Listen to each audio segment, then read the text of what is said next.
Dennis Martin.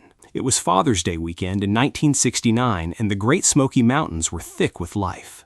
A 7-year-old boy was playing hide-and-seek with his brother and 2 other boys in a high mountain meadow called Spence Field. He was wearing a red shirt, bright and easy to spot against the deep greens of the forest. The adults were only 30 feet away, watching the children play. Dennis ducked behind a bush, waiting for the perfect moment to jump out and scare his father. The adults lost sight of him for a matter of seconds, not minutes, seconds. When they called his name, there was no answer, just a rustle of leaves and the heavy, humid air of the Smokies. Within hours, a massive search began. It eventually became the largest in the history of the National Park Service, involving thousands of people, including the Green Berets and the FBI. They found nothing. No red shirt, no footprints, no struggle. But there is a detail that haunts the records. A few miles away on the same afternoon, a family heard a sickening, guttural scream. They looked up and saw a rough-looking man moving through the brush, carrying something over his shoulder. The authorities dismissed it at the time as a coincidence. To this day, Dennis Martin has never been found. The forest didn't just hide him, it seemed to consume him. Charles McCullar. In 1975, Charles was a young photographer drawn to the winter beauty of Crater Lake National Park. He left his gear at a ranch and set out for a short hike to take some photos of the lake. He was well equipped, but the weather in the Cascades is a predator. It waits for you to make a mistake. When he didn't return, the search was hampered by massive snowfalls, some reaching depths of 12 feet. They looked for him for years. It wasn't until 1976 that 2 hikers found his remains in a remote canyon, miles from where he should have been.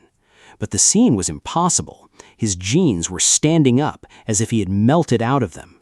His boots were still laced, but there were no foot bones inside. His skull was found miles away. There were no tracks leading to the site, no signs of a struggle, and most bizarrely, his equipment was missing.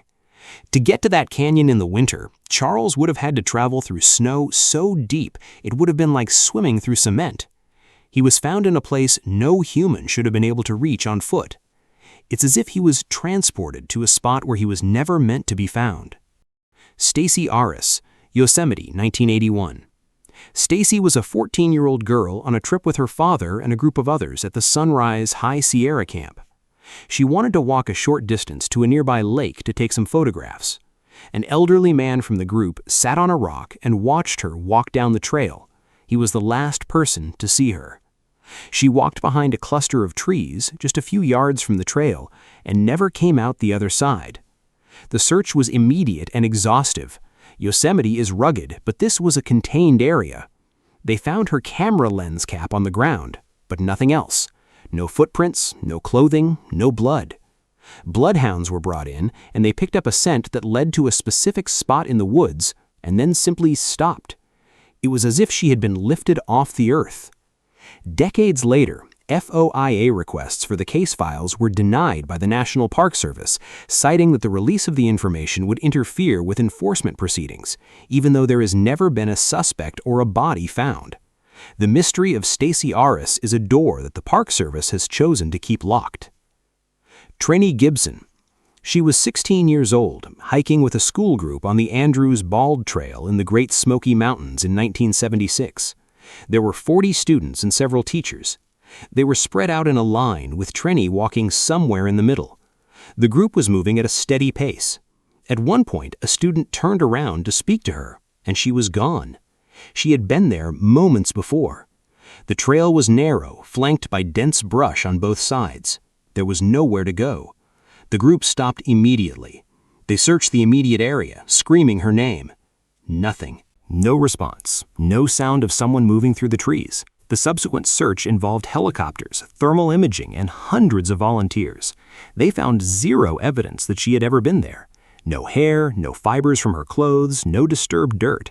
It was as if the line of hikers simply closed up the gap where she had been standing. To disappear from the middle of a group of 40 people without a sound is a feat that defies logic. Bobby Bizup, Rocky Mountain National Park, 1958. Bobby was 10 years old, attending a camp at St. Malo's Retreat. He went for a short walk to go fishing. The area was well-traveled and relatively open. He never came back. The search lasted for days, then weeks. The terrain was scouted by air and ground. A year later, the searcher found his remains on a high, rocky ridge. It was an area that had been searched multiple times during the initial disappearance. His clothing was found, but it was turned inside out. His boots were found, but the soles were completely worn down, as if he had walked hundreds of miles in the year he was missing. Most chillingly, his hearing aid was found on a rock, carefully placed, as if he had set it down before stepping into another world. The ridge where he was found was so steep and treacherous that even experienced climbers struggled to reach it. How a 10-year-old boy reached that height, or why his clothes were inside out, remains a mystery that the mountains keep to themselves. Paul Fugit, Chiricahua National Monument, 1980. Paul wasn't a tourist, he was a park ranger. He knew the land better than anyone. He was in full uniform when he told his wife he was going out for a quick hike on one of the trails. He started at the trailhead in broad daylight and vanished. Rangers are trained to survive. They know how to signal, how to find water, and how to stay put. But Paul did none of those things. Despite weeks of searching by professional trackers and his own colleagues, not a single trace of Paul or his uniform was ever discovered. No hat, no badge, no radio. A witness later claimed to have seen Paul sitting in a truck between two unidentified men, looking dazed. The truck was never found. To this day, the National Park Service still lists him as missing, and his locker at the ranger station remained untouched for years, a silent reminder that the people who guard the parks are just as vulnerable as those who visit them. Jared Atadero, Comanche Peak Wilderness, 1999. Jared was 3 years old, hiking with a group of adults. He ran ahead on the trail, just out of sight around a bend. By the time the adults rounded the corner, he was gone. There was no sound of a struggle, no scream. A massive search involving over 60 people and dogs found nothing for days. 4 years later, 2 hikers found Jared's remains 550 feet above the trail on a steep rocky cliff. His fleece jacket was found, but it was inside out. His pants were found, but they were missing the legs. His shoes were found, but they were in near-perfect condition despite sitting in the elements for 4 years. The mountain lions in the area were blamed, but a predatory cat doesn't take a child's shoes off and leave them in pristine condition. A 3-year-old cannot climb 500 feet of vertical rock in the time it took for the adults to reach that bend in the trail. The patterns in these cases are what keep search and rescue teams awake at night. People disappear in clusters, specific areas of parks where the rate of missing persons defies statistical logic. They often vanish in a vanishing window of less than 10 minutes. When remains are found, they are frequently in locations that were previously searched or in spots that seem physically impossible for the victim to have reached. Clothing is found neatly folded or turned inside out. Shoes are missing, even in freezing temperatures. And then there is the weather. In case after case, a massive, unpredicted storm rolls in immediately after the disappearance, washing away tracks and making air searches impossible. It's as if the environment itself is acting to cover its tracks. National parks are the crown jewels of the wilderness, places of immense beauty and spiritual peace. But they are also vast, ancient, and entirely indifferent to human life. When you step off the paved road and onto the trail, you are entering a system that has functioned for millions of years without you. The silence of the deep woods isn't just a lack of noise, it's a presence.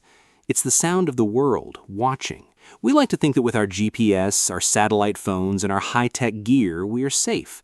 But the dirt and the stone don't care about your technology. People continue to walk into the trees and simply cease to exist, leaving behind nothing but a camera cap, a pair of empty boots, or a riddle that will never be solved. The sheer scale of the wilderness is something the human brain isn't wired to fully comprehend. You look at a map and see a green rectangle, but on the ground, that rectangle is a labyrinth of canyons, caves, and impenetrable brush.